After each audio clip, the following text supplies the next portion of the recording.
Hi everyone. This stack of books right here is called the Federal Register. For decades, copies have been printed, bound, and sent to thousands of government offices all across the country, every single day. And while you might think that most people just can't wait to dig into their copy as soon as it arrives, the truth is no one reads this thing. And that's because it's been available on the internet for years, which means taxpayers have been funding some pretty expensive doorstops. So we're putting an end to that, saving you millions of dollars each year. But that's just the tip of the iceberg. Everyone knows that getting rid of the deficit will require some tough decisions. And that includes cutting back on billions of dollars in programs that a lot of people care about. But what should be easy is getting rid of the pointless waste and stupid spending that doesn't benefit anybody. Waste we should be getting rid of even if we didn't have a deficit.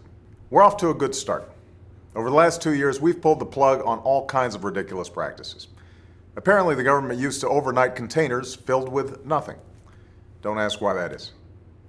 Sure, some of these cuts aren't that big, but no amount of waste is acceptable. Not when it's your money.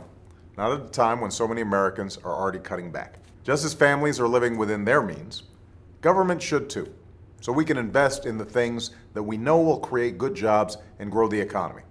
Things like education and technology. Besides, after a while, all these cuts add up. Already we've identified about $33 billion in savings, just for this year. And we're not finished, not by a long shot. Did you know the federal government pays for a website devoted to a folk music ensemble made up of forest rangers? They're called the Fiddlin' Foresters. I'll put their music on my iPod, but I'm not paying for their website. And there are hundreds of similar sites that we should consolidate or just get rid of.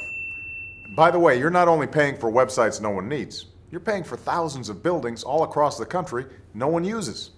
For the last decade, the government's owned a massive and completely empty warehouse in the middle of Brooklyn, for example. Now, the government hadn't been able to sell this building and others like it because of red tape and Washington politics that held things up for years. But we're finally cutting through all that and plan to get rid of these buildings in the months ahead. All of these efforts to target waste and make government more efficient have been a priority for my administration since day one. But as we work to tackle the budget deficit, we need to step up our game. We need to go after every dime. We need to make government work for you.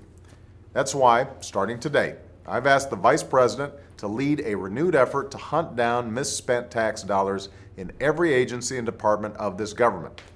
We're calling it the Campaign to Cut Waste, and I know Joe's the right man to lead it, because nobody messes with Joe. There's a new standard by which the government is going to function from this point on. The American people are entitled to transparency. By that I mean they're entitled to be able to figure out where their dollars are going, and they're entitled to accountability to make sure that we're using the dollars for what we said it was for.